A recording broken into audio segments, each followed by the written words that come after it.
Catherine Conley's recent election as President of the Irish Republic is no great leap forward for an all-Ireland, as some may try to portray.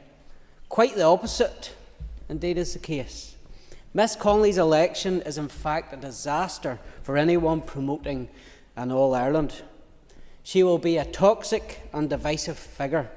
She represents the most militant and ideological strand of Southern nationalism, and she will be deeply unpopular amongst Unionists, even more so than her predecessor, which is quite an achievement in itself.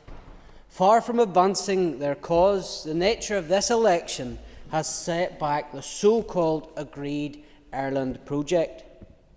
The campaign it descended into open sectarianism, particularly after Sinn Féin entered the fray in support of the ultimate winner. The mere suggestion that her husband had, in the past, been an Orangeman merited front-page news in the Republic. Red, white and blue posters went up, a panic response to the idea that anyone with even the most distant connection to Protestantism might be associated with high office.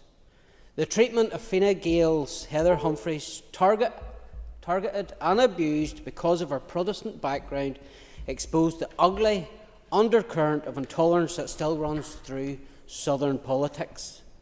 If this is what inclusivity looks like, it will repel rather than attract.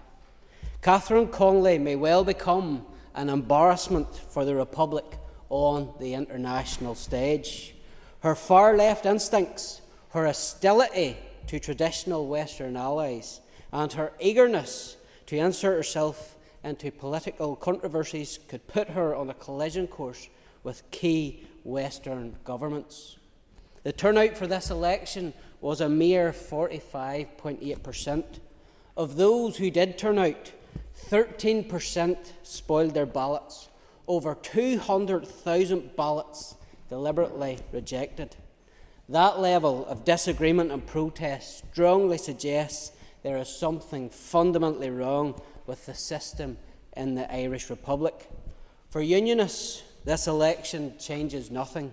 If anything, it reinforces the conviction that our future lies securely within the United Kingdom, not a republic increasingly defined by ideological extremes and cultural intolerance. Miss Conley's election marks a moment of clarity. It reminds us why Northern Ireland's place within the Union must be defended with even greater determination.